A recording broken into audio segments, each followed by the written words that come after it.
जो बंदा स्टार्टअप कर रहा है ना, उसको खुद को वहाँ कम से कम 12 घंटा उसकी प्रेजेंटी देने की उसकी तैयारी होनी चाहिए। ग्रेट। दूसरों के भरोसे पे स्टार्टअप नहीं चलते हैं कि मैंने पैसा लगा दिया, मैंने इन्वेस्ट कर दिया। वो इन्वेस्टरों का काम है। स्टार्टअप करना है तो आपको वहाँ पर आपकी फिजिकल प्रेजेंट वहाँ होनी। मैं सिक्के की दो बाजू होती है। ऐसे 2-3 क्लाइंट मिले कि पूरा पेमेंट करने के बावजूद भी वो अपने आप को हमारे ढांचे में नहीं डाल पाते हैं। वो स्किप कर देते हैं। तब दर्द भी होता है कि साला बंदे ने पैसा दिया हुआ है, क्योंकि वो उसको थर्ड पार्टी का जो इंटरफियर होता है कि हम तो ऐसा ही करेंगे, हम तो ऐसे ही है, किसी की नहीं सुनेंगे। ऐसे बहुत सारे लोगों से हुआ है। स्टार्टिंग और अभी भी हो रहा है।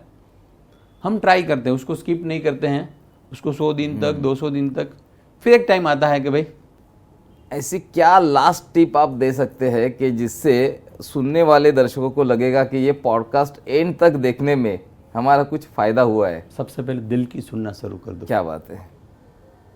आपका दिल बोले ना कि मुझे ये करना है, फिर उसके स्ट्रेटेजी, उसके रिपोर्ट, उसके प्लानिंग सब कुछ हो जाता है कि आपका मन करना चाहिए कि मुझे ये करना है, हटके करना है।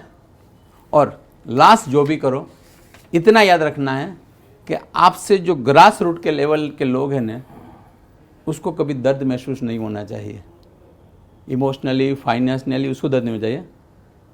बोले गंदा है तो धंधा है, सब आपके ऊपर के लोग, उसको आप कुछ भी करो, लेकिन आपके नीचे के लोग हैं ना, उसको कभी आपको ऐसा नहीं महसूस होना चाहिए कि मैं चीट हुआ हूँ। बस तो आप जिंदगी में, फिर आपकी पर्सनल लाइफ हो, आपकी प्रोफेशनल लाइफ हो, आप हमेशा सकोगे।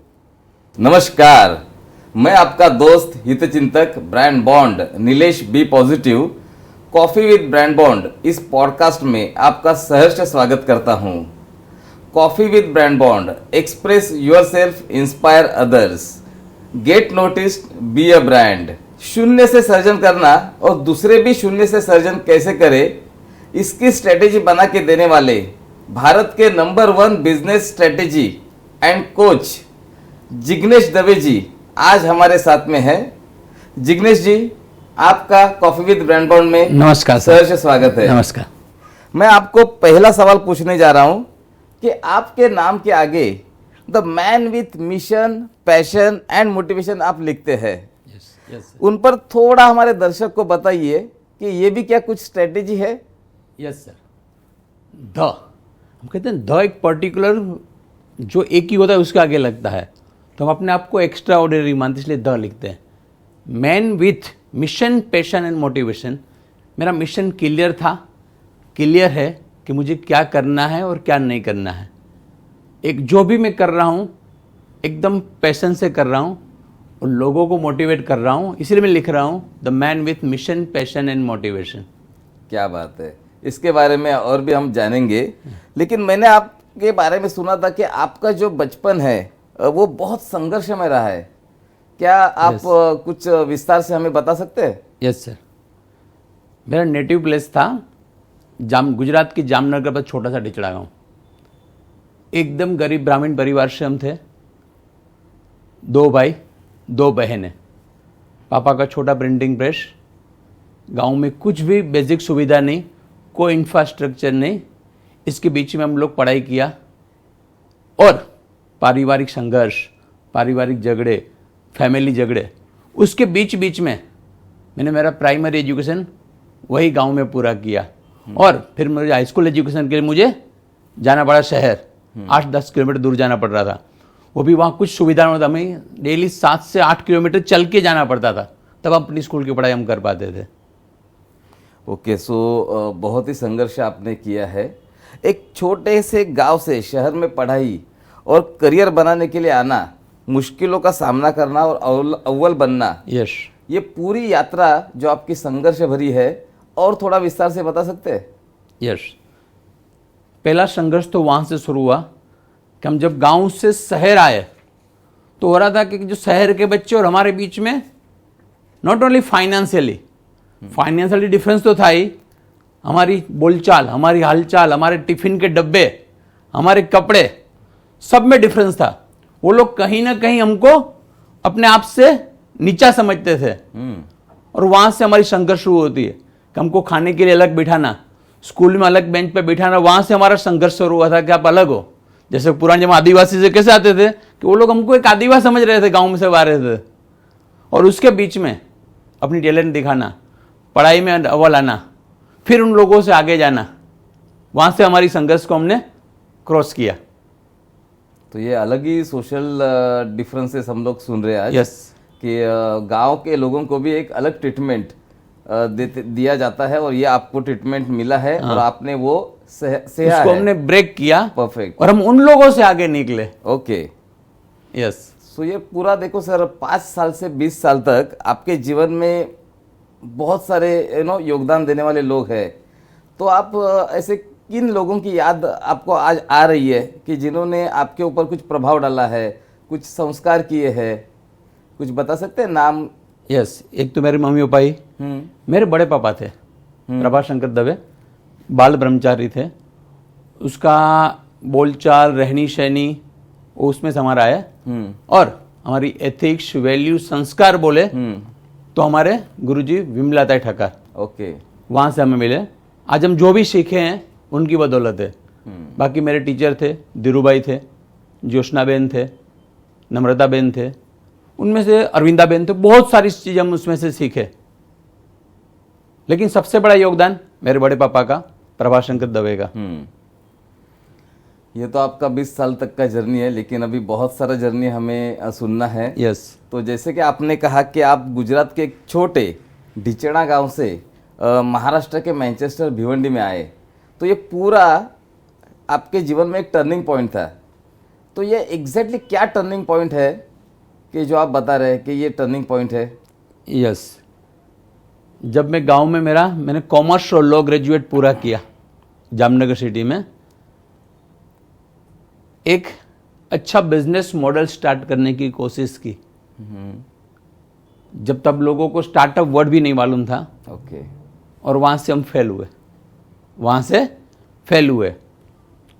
फिर एक बहुत बड़ी जाइंट कंपनी में एडमिन इंचार्ज होके काम करना शुरू किया। लेकिन कहीं ना कहीं हमें उड़ने के लिए जो पंख मिलते हैं वो छोटे पड़ रहे थे। बहुत सारे फाइनेंशियल कर्ज भी हुए थे, पारिवारिक संघर्ष भी जारी था। और इस बीच में लगा था कि अगर छलांग मारनी है तो बड़ी छलांग मारनी पड़ेगी।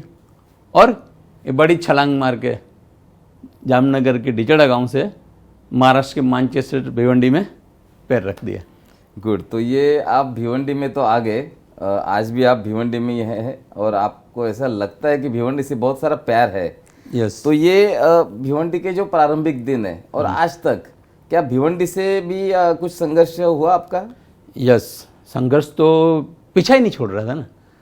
भिवंडी में मैं जब आया तो पहली बार भिवंडी शहर में मैंने पैर रखा था। मेरे एक बड़े भाई का क्लासमेट था, मिस्टर शैलेश सावला, रजनीकांत सावला, उसकी टेक्सटाइल की फैक्ट्री थी। उसने मेरे रहने की अरेंजमेंट कर दी थी। कहते हैं मुंबई में खाना मिल जाता है लेकिन रहने की सुविधा नहीं मिलती है, तो उसने जिम्मेदारी ली थी।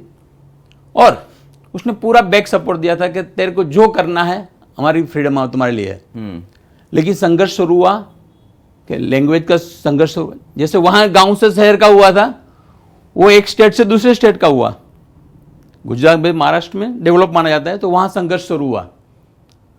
लेकिन फाइनेंशियली संघर्ष शुरू हुआ। लेकिन मैंने कोचिंग शुरू किया। गुड। घर घर जाके बच्चों को पढ़ाना शुरू किया। 1 बच्चे, 2 बच्चे, 3 बच्चे। फिर संघर्ष शुरू हुआ खाने का, कि टेस्ट का अलग, महाराष्ट्र का, गुजरात का खाना अलग था। लेकिन बाय चांसली एक गुजराती लेडी वो घर पे खाना लोगों को खिला रही थी, वर्करों को। तो मुझे वहाँ खाना मिल गया, उसके बच्चों को पढ़ाना भी मिल गया। तो दोनों मेरा मैच हो गया। फिर धीरे धीरे कोचिंग चलता गया। एक बच्चे से लेके हम 2 साल के अंदर 120 बच्चे तक पहुँचे। और जो होम ट्यूशन से शुरू किया था, उसने हमने कोचिंग क्लास तक शुरू कर दिया। मैंने ऐसा सुना है कि जो सही में संघर्ष करता है, ये जीवन की लड़ाई लड़ता है, Yes. वो दूसरों को लड़ाई लड़ने वाले लोगों को बहुत अच्छी गाइडेंस दे सकता है। तो आप शायद आज यही कर रहे हैं, तो उसके ऊपर हम लोग आएंगे। आप एक शिक्षक बने भिवंडी में, लेकिन इस शिक्षा के माध्यम से अचानक ये training, coaching, business, sales, marketing, यही आपका टर्निंग पॉइंट है कि और कुछ है? यस। और ये एंट्री आपकी कैसे हुई एग्जैक्टली?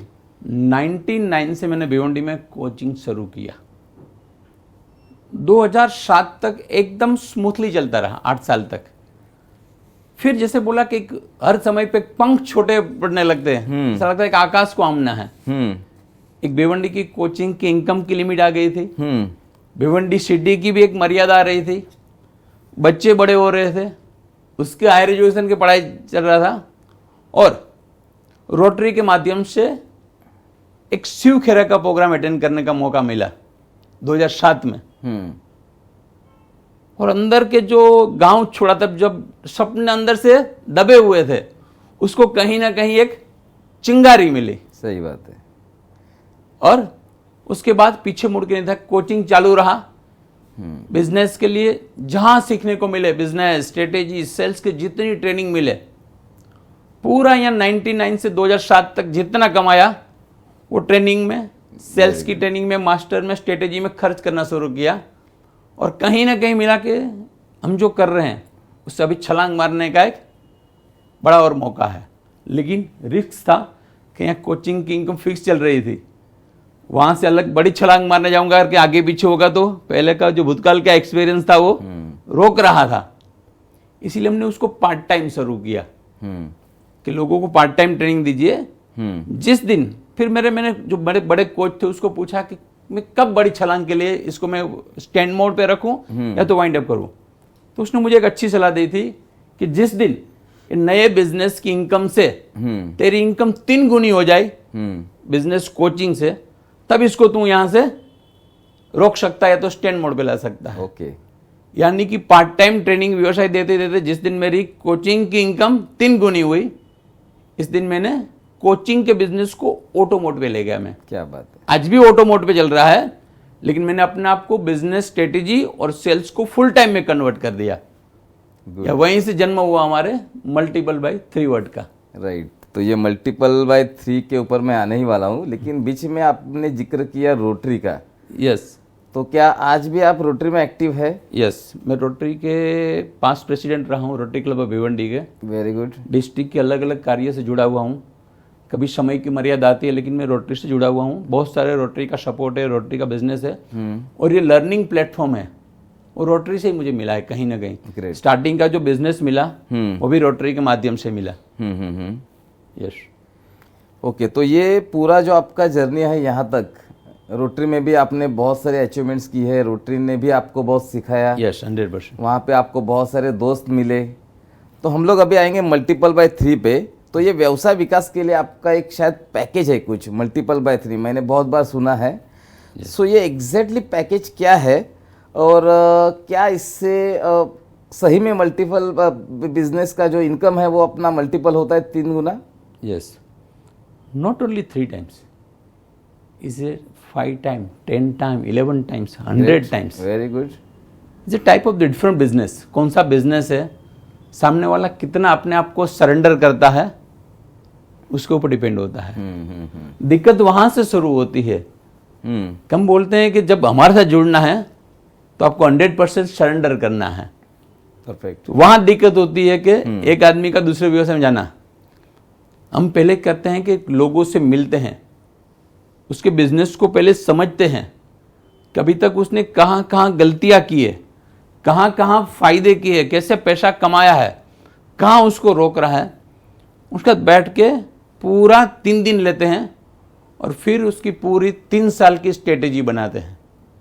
और 3 साल के अंदर कम से कम आज जो उसका टर्नओवर या तो प्रॉफिट, कुछ बिजनेस में टर्नओवर काउंट होता है, कुछ बिजनेस में प्रॉफिट काउंट होता है, कुछ बिजनेस में नेट प्रॉफिट काउंट होता है, कुछ बिजनेस में ग्रोथ प्रॉफिट काउंट होता है। उसको जो पसंद है उसको हम पहले से कम 3 गुने की गारंटी देते हैं। It is a 3 time. उसके बाद वो 5 टाइम, 10 टाइम, 100 टाइम, जैसे उसकी बिजनेस कैपेसिटी प्योरली स्ट्रेटेजी के माध्यम से हम कर देते हैं। मेरा अगला सवाल यही था कि आपकी सिस्टम क्या है, स्ट्रेटेजी क्या है। तो बहुत सारे जवाब आपने दिए हैं कि आप एक्चुअल इसका इम्प्लीमेंट कैसा करते हैं। मैंने ऐसा भी सुना है कि आपके पास कुछ जादू है कि लोग आपको ढूंढते आते हैं कि भाई हमें हमारा भी इनकम मल्टीपल बाय 3 कर दो, तो ये क्या जादू है? यस, मैंने प्रभाशंकर का जिक्र किया था, मेरे बड़े पापा का। उसने पहले सिखाया था जिंदगी में बिजनेस ऐसा करने का कि आपको लोगों के पास जाना ना चाहिए, लोग आपके पास आने चाहिए। Very good. जिस दिन आपको लोगों के पास जाना चाहेगा ना, आपकी वैल्यू डाउन जाएगी। वो चाहेंगे वो पैसा देंगे, जब लोग आपके पास आएंगे ना तब अपने मन चाहे पैसा लाओ। मैंने मेरी एडवोकेट की करियर में भी वही किया, मेरी कोचिंग करियर में भी मैंने वही किया, बिजनेस स्ट्रेटेजी पे भी वही कर रहा हूं मैं। गुड। और कुछ नहीं होता है सर जी, ये बिजनेस स्ट्रेटेजी सबको सब कुछ मालूम होता है, अपना बिजनेस कैसे करने का, क्या करने का, लेकिन साले को किसी को कुछ करना नहीं है। मैं डंडा लेके बैठता हूं और जब basic I am hardcore teacher ना, तो मुझे मालूम है कि कौन से बच्चे को कैसे हैंडल करना है, वो मुझे मालूम है। जो टीचिंग लाइन में बच्चों को क्या बोलते हैं, एक पट्टी से मारते थे या मारते नहीं है, लेकिन उसको मेंटली तो हम लोग वही पट्टी यूज कर रहे हैं। और जो अलग अलग बिजनेसमैन की अलग अलग मेंटालिटी होती है ना, उस हिसाब से उसको हैंडल करते हैं। बाकी उसके बिजनेस को उसको ही करना है, उसके बिजनेस को मैं क्या करूंगा, सिर्फ उसको स्मूथ वे से कैसे जाए, वो कहाँ गलती कर रहे हैं उसको रोकते हैं और अपनी तरीके से उसको बिजनेस करने के लिए देते हैं। ओके, ये जो आपका मल्टीपल बाय 3 का ये पैकेज है या ये कोर्स है, ये बहुत सालों से आप कर रहे हैं। यस। तो मुझे ये जानना है कि कितने सालों से आप ये कोर्स इम्प्लीमेंट कर रहे हैं और अभी तक आपके पास कितने स्टूडेंट्स आके सीख के अपना बिजनेस मल्टीपल बाय 3 कर चुके हैं? 2008 से पहला मेरा क्लाइंट आया था। 2008 में मल्टीपल बाय 3 के 16 क्लाइंट से एग्जैक्ट हमने स्टार्ट किया था। फर्स्ट डे हमने 16 क्लाइंट के साथ इसको एक्सपेरिमेंट ट्राई किया था। Very good. और आज तक 1200 बिजनेस यूनिट को वेरी गुड हम लोग 3 टाइम से लेके 1000 टाइम तक पहुंचा दी है। क्या बात है। ऑन रिकॉर्ड, सबके नाम, सबकी बैलेंस शीट, स्टार्टिंग कितना था, आज कितना है, उसमें बदलाव क्या आया। नॉट ओनली फाइनेंशियली बदलाव, उसके सोशल स्ट्रक्चर में क्या, उसकी ब्रांड वैल्यू में क्या आया, समाज में उसकी वैल्यू क्या बढ़ी, उसकी प्रोडक्ट की वैल्यू बढ़ी, हर चीज। जैसे 1200 लोग और 12,000 व्यक्तियों तक हम पहुंचे हैं, क्योंकि एक यूनिट में 1200 तो यूनिट है, कहीं 100 कर्मचारी है, कहीं मैंने 18,000 कर्मचारी एक यूनिट में थे। ऐसे लोगों को भी हैंडल किया है। Very good. So this is a very big figure. Yes. तो क्या सर आप एक दो सक्सेस स्टोरी हम लोग को बता सकते हैं कि हमारे दर्शकों को भी कुछ पता चले? कोई भी सक्सेस स्टोरी आपकी रिसेंट हो या पुरानी हो? यस। सबसे पहले मैं एक बहुत बड़ी कोचिंग क्लास की ब्रांड को लिया था कि बंदा 10 साल से संघर्ष कर रहा था, उसके नंबर कभी 120 130 से बढ़ते ही नहीं थे। अच्छी पढ़ाते थे, अच्छी टीम थे, अच्छे खर्चा कर रहे थे, लेकिन उसके 7-8 साल का काउंटिंग करो ना तो 2-4 लाख रुपए में खेलते थे। हम 3 महीने तक, मोस्टली कोचिंग का बिजनेस स्टार्ट होता है अप्रैल से, जनवरी से हमने स्ट्रेटेजी बनाना शुरू किया। और जिस दिन पहला हमने क्या बोलते मास्टर स्ट्रोक मारा, पहले दिन 120 बच्चे हमने लिए। क्या बात है। जो उसको साल में आते थे, और पहले साल ही हम 930 बच्चे तक पहुंचे थे। यानी कि 120 से लेकर 930 पहुंचने के लिए मैं सिर्फ 3 महीना लगा था। ओके। ये बड़ा बिजनेस। सेम एक बड़े रिसोर्ट, जहाँ रिसोर्ट यानी कि होटल और एक इंडस्ट्री का, उसके ऊपर काम किया कि उसका ब्रेक इवन नहीं हो रहा था। तो उसको ब्रेक इवन के लिए क्या करना चाहिए, ज़्यादा से ज़्यादा रूम कैसे बुक हो, ज़्यादा से ज़्यादा लोग एंट्री कैसे हो, उसके ऊपर हमने काम किया। उसके सिवा इंग्लिश के बहुत बड़े class, pharmaceutical company, Italian marble manufacture, papad industries, chocolate, अभी ई व्हीकल चल रहा है तो उसकी एक 2 व्हीलर। Very good. यानी कि और सेकंड होम, कि लोगों को सेकंड होम प्रायोरिटी नहीं है, उसको भी हमने सिंगल सेलिंग लेके राइट अपने पास लेके उसका पूरा प्रोजेक्ट बेचा हुआ है। यानी कि प्रोडक्ट क्या होती है वो ज़्यादा फर्क नहीं पड़ता हमको, उसकी स्ट्रेटेजी कैसे बनाने की वो हम फोकस करते हैं उसके ऊपर। Very good. तो अभी तक आपने बहुत सारे वर्टिकल्स बिजनेस टाइप्स को सपोर्ट किया है। ये पूरा जो स्टोरीज है, ये बहुत सारी स्टोरीज हो सकती है, लेकिन आपके बारे में सर एक फरियाद भी लोग हमेशा करते हैं कि आप पैसों के बारे में बहुत स्ट्रिक्ट है। आप जो फीस बोलते हैं वो कम नहीं करते हैं और एकदम अड़े रहते हैं, तो फिर क्लाइंट भी छोड़ जाते हैं आपको कि भाई चलो हमारा अभी बजट नहीं है, हम लोग अभी बाद में आएंगे।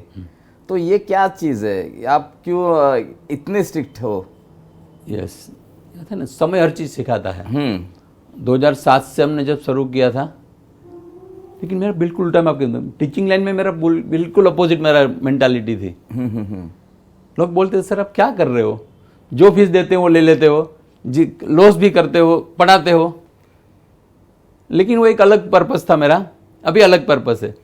2007 से लेके तक मैं देख रहा था कि जब तक लोगों को फ्री देते हैं ना, तब तक आप लोगों को वो लोग आपको उल्लू समझते हैं। और जब तक लोगों का फाइनेंशियल इन्वॉल्वमेंट अंदर नहीं होता है, स्ट्रॉन्ग फाइनेंशियल, तब तक सामने वाले पे जो डिजायर आना चाहिए ना, वो डिजायर नहीं आता है। और हम दे रहे हैं सर जी, वो तो क्या बोलते हैं हम लोग, चखना ले रहे हैं। उसको जो बेनिफिट दे रहे हैं, महाराष्ट्र की भाषा में वो सिर्फ चखना, या तो गुजराती भाषा में बोलते हम चटनी ले रहे हैं। अगर वो बंदा 10-15 लाख रुपया महीने का एक्स्ट्रा कमा रहा है, अगर उसमें से 25-30 हज़ार पहले, तो कौन सी बड़ी बात है। सही बात है। એટલે शुरुआत में उसको लगता है कि मैं बहुत स्ट्रिक हूँ, लेकिन वो स्ट्रिक होने का फायदा ये हुआ कि हमें जो क्लाइंट चाहिए थे, जिस टाइप के क्लाइंट चाहिए थे, वही क्लाइंट हमें मिलना शुरू हुए। ऐसा भी है कि जो लोग आपसे जुड़ते नहीं है, आपका ये जो पॉइंट है तो वो तो सही है, लेकिन शायद उनके दिमाग में नहीं जाता है, तो आपसे वो जुड़ते नहीं है। लेकिन आप बातों बातों में उनको बहुत सारे टिप्स देते हैं। तो मैंने ऐसा भी सुना है कि सिर्फ आपके फ्री टिप्स से भी लोगों ने अपना बिजनेस दुगना किया है, तिगना किया है। तो क्या है, सही है? बहुत सारे मेरे रेगुलर, मैं सोशल मीडिया पे वीडियो डालता हूँ, ओपन प्रोग्राम में मैं टॉक करता हूँ, कहीं 2-4 लाइन का मैं स्टेटस लिखता हूँ, और उनमें से लोग एक पॉइंट पकड़ लेते हैं। आपने एकलव्य वाली कहानी सुनी थी ना, बस कहीं ना कहीं लोग अपने आप को हमें गुरु मान लेते हैं। शायद वो हमें गुरु दक्षिणा नहीं दे पाते, या तो उसकी कैपेसिटी नहीं है, लेकिन हम लोगों को वो ऑब्जर्व करते हैं। हम जहाँ होते हैं वहाँ पे आ जाते हैं, फ्री प्रोग्राम में आते हैं, फ्री मीटिंग में आते हैं, कभी कभी मिलने के बहाने आते हैं, हमारे सोशल मीडिया पे आते हैं, और उसमें से कुछ ना कुछ पॉइंट वो लोग कैप्चर करते हैं। गुड बात है। और फिर मिलते हैं, उसको लगा कि सर उस दिन पैसा नहीं था, लेकिन इतना सीखा हूँ, अभी पैसा देने के लिए तैयार हूँ, तब वो जुड़ते हैं। अच्छा, तो आप जैसे स्ट्रिक्ट है पैसों के बारे में, उतने ही फ्री है आप टिप्स के बारे में। यस। तो आज दर्शक हमारे आपको सुन रहे हैं, तो क्या आप टॉप 3 टिप्स बिजनेस डेवलपमेंट के, बिजनेस आगे लेके जाने के टॉप 3 टिप्स दे सकते हैं आज? यस। नंबर 1, बिजनेस का पहला फंडा है कि आज आप अपना बिजनेस जैसे कर रहे हैं, अगर वैसे ही करेंगे तो उतना ही कमाएंगे जितना आज कमा रहे हैं। दूसरा फंडा ये है कि जैसे आपके कॉम्पिटिटर कर रहे हैं, वैसे करोगे तो भी उतना ही जितना वो कमा रहा है। तो दूसरे जो दुनिया जो कर रही है ना, उससे अलग करोगे तो आप आगे बढ़ोगे। पहली टिप्स हुई। गुड। सेकंड टिप्स हम जिसको 10 का दम बोलते हैं। सर मैं आपको बोलूं कि आप महीने के लाख रुपया कमा रहे हैं, उसमें 90,000 कमाए या तो 1,10,000 कमाए, क्या आपकी रूटीन लाइफ में क्या फर्क पड़ेगा? कुछ नहीं फर्क पड़ेगा। ज्यादा आएगा ज्यादा खर्च करोगे, कम आएगा तो कम। हम बोलते कि आपकी जो भी इनकम आती है ना, उनमें से 10% एक रिजर्व फंड रखो। अच्छा। और उसका कहीं यूज नहीं करना है, कहीं बोलो तो कहीं। जिस दिन आपको लगे कि पानी यहां तक आ गया है, डूब रहे हो, तब वो फंड का यूज करने का। तो आपको 10 का दम, लोगों ने अपने 10 के दम के आधार पे मुंबई जैसी सिटी में 3 BHK फ्लैट ले लिए हैं विदाउट EMI। लोगों ने नया फैक्ट्री शुरू कर दिया है उसके दम पे। तो दूसरा प्रोडक्ट के 10 का दम आपको शुरू करना है। और तीसरी है टिप्स, मैं हमेशा बोलता हूं लोगों को कि आपके पास ऐसे 3 लोग होने चाहिए धंधे में सफल होने के लिए। उसको रात को अब 2 बजे कॉल करो कि दोपहर को 2 बजे कॉल करो कि यहां आ जा। वो बंदा आपको पूछना नहीं चाहिए कि मुझे क्यों आना है। क्या बात है। या तो उसको बोलो कि मेरे अकाउंट में अभी 2 लाख रुपया ट्रांसफर कर। वो बंदा पूछना नहीं चाहिए कि सर वापस कब दोगे। ऐसे जिंदगी में 3 लोग आपको ढूंढ के रखने हैं। ये मेरी 3 टिप्स है।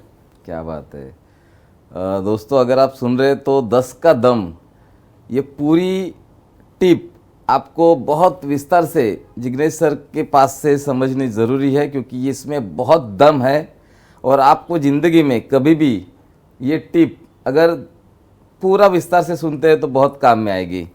जिग्नेश दवे के बारे में ऐसा कहा जाता है कि वो जिनका भी गोल सेट करते हैं वो एकदम परमानेंट पत्थर के ऊपर लकीर जो बन मारते हैं जाती है। वैसी बन जाती है। सर ये क्या राज है? मैं बोला सर, राज कुछ नहीं है। हमने जो संघर्ष किया, हम्म हमने अपना जो गोल बनाया, उसमें जो सिस्टम ने देखी कि भाई हमने जो गलती की ना, वो हम दूसरों को गलती नहीं करने देते हैं। कि एक मास्टर या कि एक साला ये हासिल करना है ना, तो ये करना पड़ेगा। साला हमने लाइफ में 7 साल से वही किया है कि ये हासिल करना है तो ये मुश्किल आएगी, ये स्ट्रगल है कि उसमें से बाहर निकलना है। बस हमने जो सीखा है ना, वो लोगों पे ज़बरदस्ती इम्प्लीमेंट करवाते हैं। मेरे पास वही लोग आते हैं, जैसे हमने बोला पैसों का, वही लोग आते हैं जिसको मालूम है कि मुझे मेरा गोल हासिल करना है लाइफ का, सही बात है। वो मेरे पास आते हैं। और 100% एक भी बंदा ऐसा नहीं कि मैंने उसका गोल बनाया हो और बंदा हासिल ना किया हो। Very good. हाँ, फाइनेंशियल गोल में थोड़े बहुत होते हैं, लेकिन हम जो पूरे गोल की बात करते हैं लाइफ की, तो कहीं ना कहीं बंदा अचीव होता ही है। हमारी गॉड गिफ्ट है वो। Yes sir. थोड़ा सा अब हम आपके परिवार के यहाँ पर आएंगे। परिवार को भी आपने कुछ गोल्स दिए हैं, आपके बच्चों को गोल्स दिए होंगे, तो सर आपके परिवार और आपके बच्चों के बारे में हमें कुछ बताइए। यस, मेरी वाइफ है गीता, मेरा बैक एंड वर्क संभालती है, प्लस जो सोशल सब्जेक्ट होते हैं, मैरिज के इश्यू है, रिलेशनशिप के इश्यू है, पेरेंटिंग इश्यू है, वो सब चीज़ को वो काउंसलिंग लेती है। प्लस रेगुलर उसके भी ट्रेनिंग प्रोग्राम होते हैं। मेरा बच्चा है, होम्योपैथी में डॉक्टर हुआ है, पीजीडी में हुआ है, अपना बिजनेस स्टार्ट कर रहा है। लड़की अभी उसने अपना एमए फाइनल किया है, ग्रेट। वो गोल्ड मेडलिस्ट है और वो सिविल सर्विस की तैयारी कर रही है।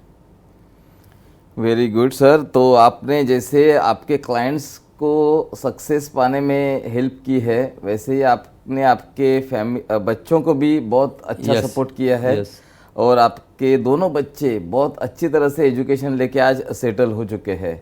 So that is really a great achievement. Sir वापस हम लोग बिजनेस पे आएंगे। यस, ऐसा कहा जाता है कि लगभग 80 to 85% स्टार्टअप जैसे ही शुरू होते हैं फेल हो जाते हैं, राइट? तो ये स्टार्टअप प्रॉफिटेबल बनते ही नहीं है, लेकिन बराबर उसके अपोजिट आज आप कोई भी स्टार्टअप को प्रॉफिटेबल बनाने की गारंटी दे रहे हैं, तो ये भी आपकी जो गारंटी है वो शायद पत्थर की लकीर ही होगी। तो ये गारंटी के बारे में आप थोड़ा बताइए। ओके। पहले तो लोगों को स्टार्टअप का मतलब ही नहीं मालूम है सर जी। गलती यहीं से शुरू होती है कि आज किसका चल रहा है ना, लोग उसके पीछे भागते हैं, कॉपी करते हैं। कॉपी करते हैं। बीच में चाय का शुरू हुआ था तो चालू हुआ, बाद में फूड डिलीवरी का शुरू हुआ, चलता है। स्टार्टअप का डेफिनेशन ही मैं मानता हूं कि कुछ आपको हटके करना है, कुछ अलग करना है, तो स्टार्टअप कभी फेल नहीं होते हैं। जो कॉपी करके दूसरों का देख के दौड़ते हैं ना उसके पीछे, कमर में गाडर या प्रभाव बोलते हैं, वो फेल होते हैं। दूसरा, कोई भी स्टार्टअप करने के बाद उसके पास 3 टाइप के प्लानिंग उसके पास परफेक्ट होनी चाहिए। उसका फाइनेंशियल प्लानिंग, उसका फाइनेंशियल बैकअप, और कम से कम उसके पास 1000 दिन तक वो स्टार्टअप में लगे रहने की डिजायर होनी चाहिए, तो स्टार्टअप कोई फेल नहीं होता है। दूसरा, जब स्टार्टअप शुरू होता है तब लोगों को, आज के लोगों को, सबको, यंग जनरेशन को जल्दी पैसा कमा लेना है और दूसरों के पैसों से उसको स्टार्टअप शुरू करना है। अगर आप सक्सेसफुल स्टार्टअप बनना है तो कम से कम आपको कहीं से फंड मिले 25% आपका जेब का फंड होना चाहिए। अच्छा। तो स्टार्टअप कोई फेल नहीं होता है। जिसको दूसरी जगह से आसानी से फंड मिल जाता है और वो स्टार्टअप करते हैं ना, वो ज़्यादातर फेल होते हैं। हमारे पास बहुत सारे बड़े एग्जाम्पल, हम किसी का नाम नहीं लेंगे, अरबों रुपए के फंड थे, टॉप लेवल पे गए और एक झटके पे वो नीचे आ गए, क्योंकि पैसा अपनी जेब से नहीं जा रहा है ना। जब पैसा अपनी जेब से जाता है ना, तब मालूम पड़ता है कि 1 रुपया की वैल्यू क्या है। और जिसका जेब अपनी जेब से स्टार्टअप होता है वो कभी फेल नहीं होते हैं। सर शायद आज हमारे दर्शकों में बहुत सारे स्टार्टअप भी होंगे जो आपका ये सुझाव, आपका ये सजेशन सुन के कुछ इम्प्लीमेंट करेंगे तो बहुत ही उनको फ़ायदा होगा। Yes. क्या आप बता सकते हैं कि आपके ये पूरे ट्रेनिंग में, कोचिंग में रिसेंटली कोई स्टार्टअप को भी आपने ट्रेनिंग दिया है? यस, हम 2 स्टार्टअप को, एक हम कॉफ़ी ब्रांड है, चाय और कॉफ़ी की ब्रांड बनाई हुई है, राइट, लेकिन जिसको इंस्टेंट मिक्स बोलते हैं हम लोग। लेकिन इनोवेटिव तरीके से, या तो आप पहले उसको पाउडर आता था, अभी एक हमने ऐसा बनाया है कि सिर्फ ड्रॉप बॉक्स है। ओके, अभी लोगों को इतना पाउच डालो पानी याद नहीं, सिर्फ कॉफ़ी और चाय के लिक्विड फॉर्म बनाए हैं। आपका एक कॉफ़ी का एक मग लेना है और उसमें सिर्फ 2 ड्रॉप डाल देने हैं, या तो चाय पीनी है तो उसमें 2 ड्रॉप डाल देने हैं। उनके बाद उसका ओरिजिनल आपको नहीं मिल्क डालना है, नहीं शक्कर डालनी है, कुछ नहीं, और प्योरली नेचुरल जो बोलते हैं वो उसने बनाया है। स्ट्रगल है, लेकिन मार्केट में बहुत फास्ट चल रहा है। Okay, great. यस सर, ये स्टार्टअप की डेफिनेशन जो आपने बताई, तो बहुत सारे स्टार्टअप आज के डेट में शुरू हो रहे हैं, मीडिया भी उनको पब्लिसिटी दे रही है, गवर्नमेंट भी सपोर्ट दे रहा है, फिर भी ये स्टार्टअप फेल हो रहे हैं। तो मुझे सिर्फ एक टिप अगर हमारे स्टार्टअप को आप दे सकते हैं, एक टॉप टिप, वैसे तो आपने बहुत सारे सजेशन दिए हैं, लेकिन एक ऐसी टिप कि स्टार्टअप फेल नहीं होना चाहिए, तो क्या बता सकते हैं आप? यस, जो बंदा स्टार्टअप कर रहा है ना, उसको खुद को वहाँ कम से कम 12 घंटा उसकी प्रेजेंटी देने की उसकी तैयारी होनी चाहिए। ग्रेट। दूसरों के भरोसे पे स्टार्टअप नहीं चलते हैं कि मैंने पैसा लगा दिया, मैंने इन्वेस्ट कर दिया, वो इन्वेस्टरों का काम है। स्टार्टअप करना है तो आपको वहाँ पर आपकी फिजिकल प्रेजेंट वहाँ होनी चाहिए। ग्रेट। अगर आपका ऑनलाइन बिजनेस है तो उस तरह से ऑनलाइन आपको प्रेजेंट रहना पड़ेगा।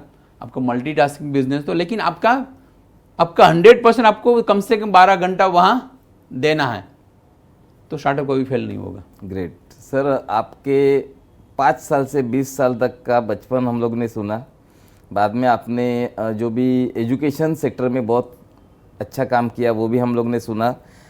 पिछले बहुत सालों से आप ये बिजनेस मन को स्ट्रेटेजी दे रहे हैं, सेल्स की कोचिंग कर रहे हैं, उनका बिजनेस डेवलपमेंट कर रहे हैं।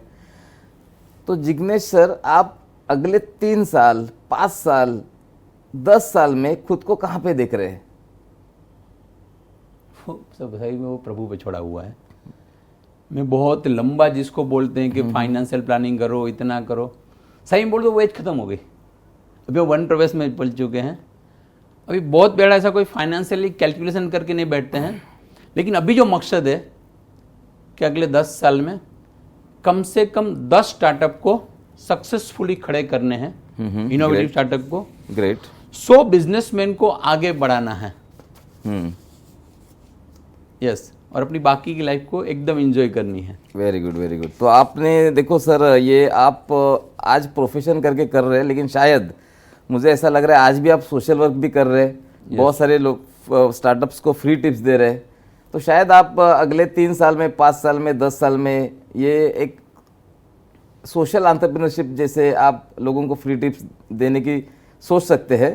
बहुत सारे दर्शक आपको सुन रहे हैं, शायद आपके प्रोस्पेक्टिव क्लाइंट्स उनमें हो सकते हैं, कोई स्टार्टअप हो सकते हैं, आपके दोस्त हो सकते हैं। यस। तो अब बस आपके 2 प्रोजेक्ट के बारे में मैंने सुना था, शायद this is the right moment to explain that project. Yes. तो आपने कहा यहाँ पर के 52 weeks 52 cities, 365 days 365 videos. Yes. So 1 by 1 हम लोग जाएंगे। First 52 weeks 52 cities. यस, मैं 18 जून 2024 से हर वीक सैटरडे संडे एक सिटी पे जाना, 100 प्रोस्पेक्टिव बिजनेसमैन को मिलना, 2 दिन उससे ब्रेनस्टॉर्मिंग करना, बातें करना, और उनसे उसका बिजनेस कैसे ग्रोथ कर सकते हैं उसके बारे में बात करना। यानी कि 52 वीक 52 सिटी, कहीं 1 to 1 हो सकता है, कहीं 5 हो सकते हैं, कहीं 10 लोग हो सकते हैं, कहीं 25 हो सकते हैं, लेकिन हर वीकेंड में एक जगह पे जाना, अलग सिटी में जाना, अलग स्टेट में जाना और लोगों से मिलना। ग्रेट। ये मेरा टारगेट बनाया है हमने। बहुत अच्छा प्लानिंग है सर, आपको घूमने को भी मिलेगा, हेल्थ के लिए भी अच्छा है आपके भी, और शायद बहुत सारे लोग ये प्रोजेक्ट से बेनिफिट ले सकते हैं। वैसे ही आपका दूसरा प्रोजेक्ट है 365 डेज 365 वीडियोस। यस, अभी जैसे बोला कि बहुत लोग इतना पैसा खर्च नहीं कर पाते हैं, उसके पास टाइम नहीं है, तो सिर्फ हम एक वीडियो सीरीज शुरू कर रहे हैं। थोड़ा एक आध महीना जाएगा, 365 डे 365 वीडियो, डेली 10 से 15 मिनट के टिप्स वीडियो देंगे। व्यक्ति को कुछ नहीं करना है, अगले 1 साल तक वो 1 या 10 मिनट की वीडियो को सुनना है और अपने बिजनेस में वो चीज मैं बोल रहा हूँ उसको बिजनेस में इंप्लीमेंट करना है, तो उसको बाकी कोई चीज की जरूरत नहीं पड़ेगी। यानी जिसको वर्चुअल मॉडल बोलते हैं हम लोग, ग्रेट। लो बजट में वर्चुअल मॉडल जिसको चाहिए, किसी को फ्री चाहिए तो फ्री भी दे सकते हैं, लेकिन नॉमिनल चार्ज से हम लोगों को देंगे कि 365 डे 365 वीडियो देखो, उसको स्ट्रिक्टली इंप्लीमेंट करो, तो अपना बिजनेस 100% 3 टाइम से लेके वेरी गुड 100 टाइम तक हो सकता है। बहुत बढ़िया प्लानिंग है सर। ये प्लानिंग में बहुत सारे लोगों को बेनिफिट हो सकता है। क्या ये दोनों प्रोजेक्ट को कुछ आपने टाइटल दिया है, कुछ ऐसे स्पेसिफिक टाइटल या कुछ सोच रहे हैं? नहीं, अभी पर्टिकुलर नहीं। अभी जो हमारा कॉन्सेप्ट चल रहा है अभी जिग्नेश दवे के नाम से, अभी बिजनेस स्ट्रेटेजी एंड सेल्स को जिग्नेश दवे का प्रोजेक्ट है। राइट। जैसे कि बहुत सारे लोग देखो सर सोशल मैसेज के लिए साइकिल पे पूरा इंडिया घूमते हैं, तो मेरे ख्याल से इसको आप बिजनेस यात्रा नाम दे सकते हैं। ये जस्ट एक मेरा सुझाव है। Sure, welcome. At the same time sir आप बहुत अच्छा काम कर रहे हैं, लोगों को सजेशंस दे रहे हैं, लोगों को टिप्स दे रहे हैं, लोगों को मोटिवेट कर रहे हैं, स्ट्रेटेजी, सेल्स, बिजनेस, बहुत अच्छे बिजनेस माहौल में आप हो। तो क्या ऐसा भी कभी हुआ है कि आपको बहुत बुरा अनुभव आया है किसी बिजनेसमैन का या फिर किसी स्टार्टअप का, कि आप वो कुछ एक्सपेक्ट नहीं कर रहे और वो कुछ हुआ है? तो क्या कुछ एक्सपीरियंस हमारे साथ आप शेयर कर सकते हैं? दोनों एक्सपीरियंस, अच्छे एक्सपीरियंस और बुरे एक्सपीरियंस दोनों होते हैं। मैं सिक्के की 2 बाजू होती है। इससे 2-3 क्लाइंट मिले कि पूरा पेमेंट करने के बावजूद भी वो अपने आप को हमारे ढांचे में नहीं डाल पाते हैं, वो स्किप कर देते हैं। तब दर्द भी होता है कि साला बंदे ने पैसा दिया हुआ है, क्योंकि वो उसको थर्ड पार्टी का जो इंटरफियर होता है कि हम तो ऐसा ही करेंगे, हम तो ऐसे ही है, किसी की नहीं सुनेंगे। ऐसे बहुत सारे लोगों से हुआ है, स्टार्टिंग हुआ था, अभी भी हो रहा है।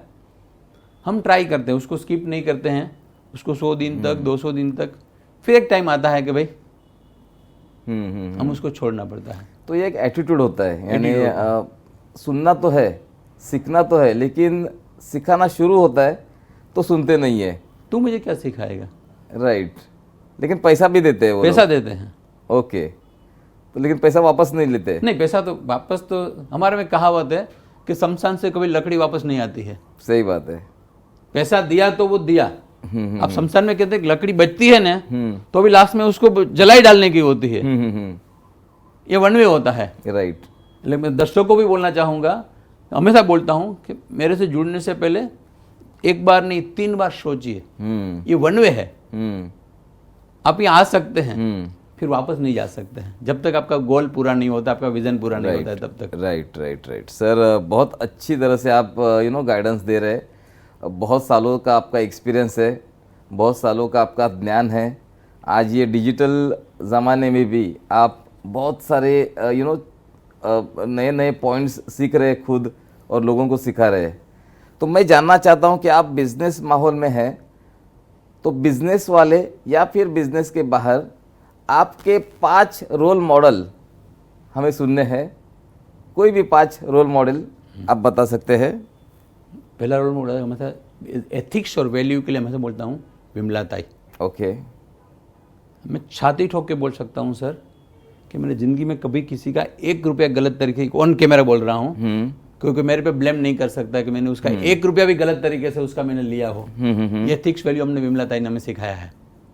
ये पहले मेरा रोल मॉडल है कि भूखे मर जाएंगे लेकिन गलत तरीके से रुपया किसी से नहीं कमाएंगे। ओके। हाँ, सामने वालों को लगता है बिजनेस स्ट्रेटेजी में कि मेरा पैसा गया, लेकिन वो उसकी गलती से गया होता है। कि बोला ना, वन वे है। आपको इंप्लीमेंट नहीं करोगे तो आपका पैसा जाएगा। आप सिनेमा हॉल की टिकट बुक करोगे, रेलवे का आप ट्रैवलिंग नहीं करोगे तो वो उसमें रेलवे की गलती नहीं है, वो आपकी गलती है। सही बात है। दूसरा, आमिर खान। क्या बात है। पंक्चुलेशन कैसे करने का, टाइम पे कैसे पहुंचने का, वो बंदे से मैंने सीखा है। परफेक्शनिस्ट भी है। यस। तीसरा मेरे गुरु है Jitendra Adhiya. Okay. Mind coach है, वो मेरे रोल मॉडल रहे हैं। उसने एक चीज़ अच्छी सिखाई थी कि साल में आप जो कमाते हैं ना उसका 20% या तो होटल को दो या तो हॉस्पिटल को दो। डिसाइड आपको करना है कि आपको होटल को खर्च करना है घूमने फिरने में या तो हॉस्पिटल पे खर्च करना है। ये दूसरा रोल मॉडल है। और आखिरी रोल मॉडल मेरे दोनों बच्चे हैं मेरे। क्या बात है, चौथे और पांचवें। हाँ, वो मेरे दोनों बच्चे मेरे रोल मॉडल है। Very good, very good. क्योंकि आज भी मैं कहाँ गलती करता हूँ तो मैं उसको ऑब्जर्वेशन करके सीखता हूँ। वो सर मुझे पता है आपके बहुत सारे रोल मॉडल होंगे और आप भी बहुत सारे लोगों के लिए रोल मॉडल होंगे, लेकिन ऐसे पॉडकास्ट में या कोई भी बातचीत में अगर कोई पूछता है पहले 3 पहले 5 तो आपके ये टॉप हमने आज सुने हैं। बहुत सही सर। आप पुस्तक प्रेमी भी है और कुछ लिखते भी है। थोड़ा बताएंगे कि आपका आने वाला कोई बुक है या फिर आपकी आत्मकथा लोग अगर सुनना चाहते हो या पढ़ना चाहते हो तो क्या उसकी डेडलाइन है, कब आने वाली है? नहीं, मैं पढ़ता बहुत चीज़ हूँ क्योंकि सीखेंगे नहीं तो। अमिताभ बच्चन ने कहा था ना, जिस दिन सीखना बंद बराबर उस दिन जीतना बंद। सही बात है। अभी मैं जो पढ़ रहा हूँ सीखने के लिए पढ़ रहा हूँ कि उसको डालना, उसकी आत्मकथा बनाना, उसके ऊपर नहीं सोचा है। लेकिन ये जो वीडियो सीरीज में बोल रहा हूँ वो एक पुस्तक ही है, लेकिन उसको वर्चुअल बना रहे हैं क्योंकि धीरे धीरे लोगों को पुस्तक के पढ़ने का क्रेज कम हो रहा है कि लोग कम पढ़ रहे हैं, तो कम से कम देख पाए उसको पुस्तक ही समझो। सर हम लोग पढ़ने के लिए उत्सुक है, तो आप वीडियो भी बनाइए और कुछ लिखिए भी। तो मैं ऐसी अपेक्षा करता हूँ कि आने वाले समय में आपके कम से कम 5 बुक्स मार्केट में आने चाहिए और शायद ये वो एक दस्तावेज बन जाएगा आने वाली पीढ़ी के लिए भी। ठीक है सर। अभी हम लोग एक फास्ट राउंड लेंगे। आपको मैं 2 ऑप्शन देने वाला हूँ, उसमें से आपको एक ऑप्शन चुनना है। एक ही देना है, 2 नहीं चुनना है? यस, एक ही चुनना है। यस। ओके, तो ये थोड़ा सा आपके लिए भी टफ होगा। Let us start sir. Yes. Okay, online और ऑफलाइन मार्केटिंग? ऑफलाइन। बिजनेस और जॉब? बिजनेस। मनी और रिस्पेक्ट? मनी। ब्रांडिंग और सेल्स? सेल्स। ट्रेडिशनल बिजनेस और online business? Traditional business. Books या online video? Online videos. Great. Skills और experience? Experience. क्या बात है सर, आपके जवाब वापस आपके एक्सपीरियंस से ही आ रहे हैं। So very good. ये राउंड बहुत ही बढ़िया था। और एक ऐसा ही फटाफट राउंड हम लोग लेंगे। आपको बताना है सर कि आपके जीवन की सबसे बड़ी भूल कौन सी है? शॉर्ट में बता सकते हैं आप? जीवन की सबसे बड़ी भूल? बड़ी भूल शायद कुछ क्लाइंट के सिलेक्शन करने टाइम पे गलत क्लाइंट का सिलेक्शन कर लेना, मालूम होने के बावजूद इमोशनल टच होने की वजह से उसको छोड़ न पाना, अभी तक पकड़ के रखना, ये मेरी सबसे बड़ी भूल है। जीवन का कोई भी एक सही निर्णय बताइए। शादी कर लेना सही समय पे। सही निर्णय? सही समय पे सही लड़की से शादी कर लेना।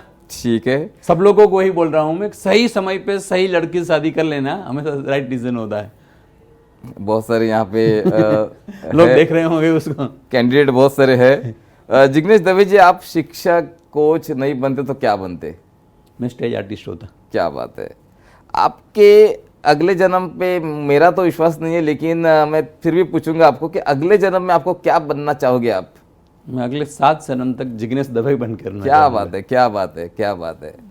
देखो दर्शकों को ये कॉन्फिडेंस होता है अपने आप पे कि अगले 7 जन्म उनको जिग्नेश दवे ही बनना है। So this is really a great thought sir. मैं जानना चाहता हूँ कि पॉलिटिकल माहौल भी आजकल बहुत गर्म है और आप खुद एक कॉन्फिडेंट पॉलिटिकल सपोर्टर है, तो दर्शकों को बताइए आपकी राजकीय विचारधारा क्या है? 100% मैं मोदी भक्त हूँ। ओके सर, अंत में हमें बताइए कि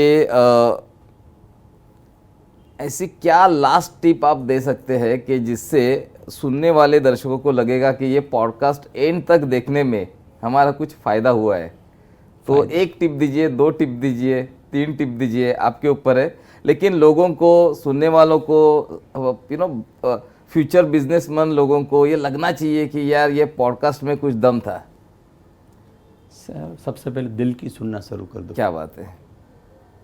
आपका दिल बोले ना कि मुझे ये करना है, हम्म, फिर उसके स्ट्रेटेजी, उसके रिपोर्ट, उसके प्लानिंग सब कुछ हो जाता है हम्म, कि आपका मन करना चाहिए कि मुझे ये करना है, हटके करना है।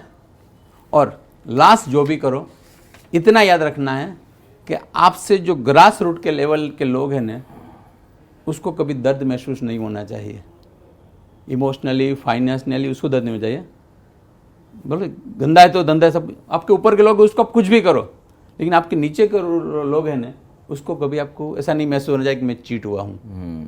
बस तो आप ज़िंदगी में, फिर आपकी पर्सनल लाइफ हो, आपकी प्रोफेशनल लाइफ हो, आप हमेशा सकोगे, आपको सफलता मिलनी है।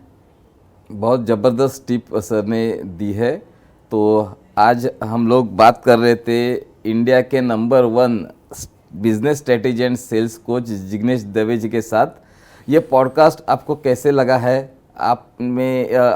आपको क्या सीखने को मिला है नया इसमें, तो आप ज़रूर लाइक कर सकते हैं, कमेंट कर सकते हैं, ये पूरा वीडियो शेयर कर सकते हैं और अगले वीडियो के इंतज़ार में आप रहिए। बहुत ही जल्द हम लोग नया वीडियो आपके लिए लेके आएंगे।